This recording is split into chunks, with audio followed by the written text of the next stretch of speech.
This is FIBA Podcast. Thank you for joining us in our morning daily devotion.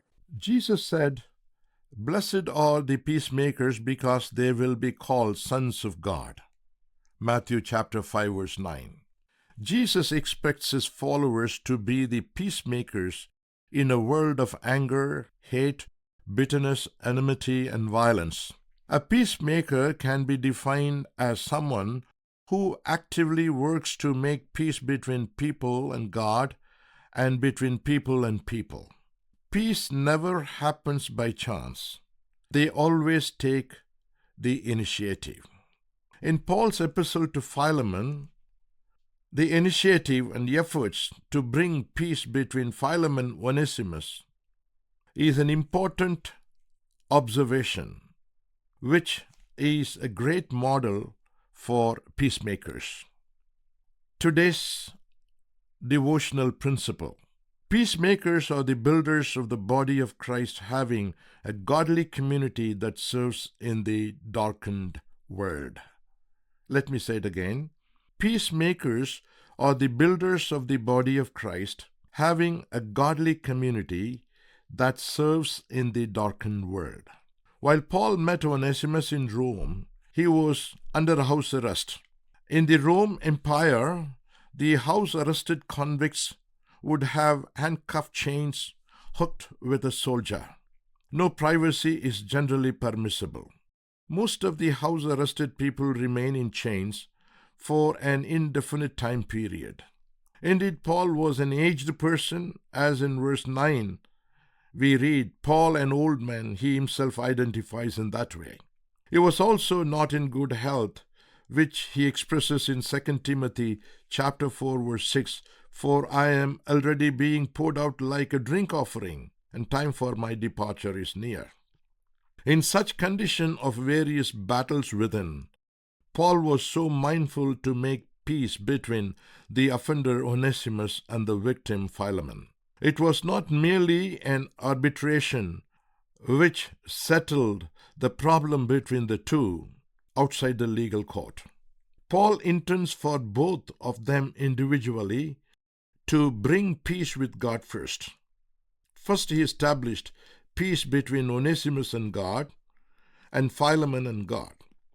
Paul's writing in his epistle, he mentions in verse 10, "My son Onesimus, who became my son while I was in chain." Paul led Onesimus to Christ.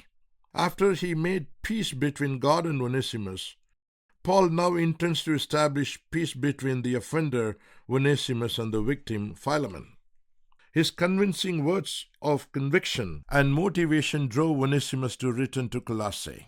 His words were so deeply convicting, convincing, and motivational, which led Onesimus to undertake a long journey of 1,300 miles despite possible dangers and perils on the way.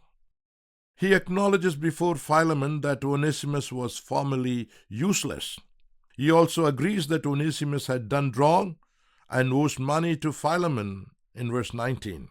I believe Paul has gently pointed out to Onesimus about his unfaithfulness attitude, behavior, and action.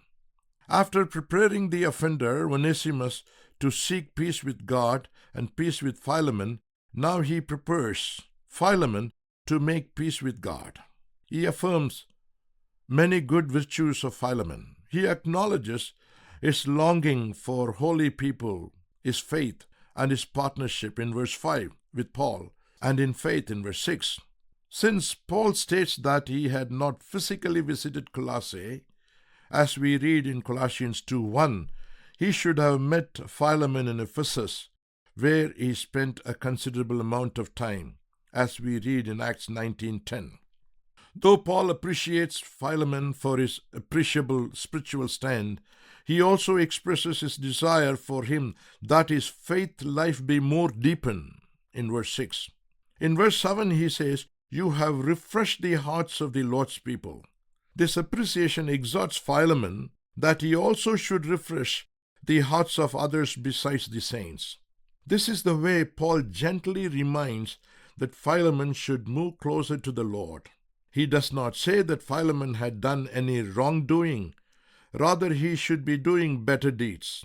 as he led Onesimus closer to the Lord in order to make peace between God and Onesimus.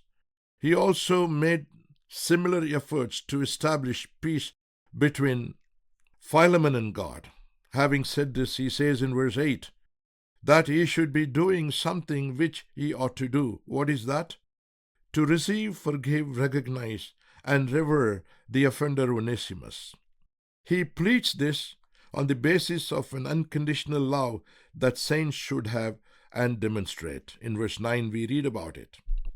Paul's peacemaking initiative began making the victim, Philemon, and offender Onesimus individually peace with God first. This made Philemon and Onesimus to be bonded with Christ-driven love, which ultimately gave Bishop Onesimus to the church in Ephesus. Dear listener, we are here to stand with you in your time of need. We want to pray with you and for your prayer request. Do you need someone to talk to? We are here for you. Call us or send a message at +91 636 425 2164 +91 636 425 2164. God bless you.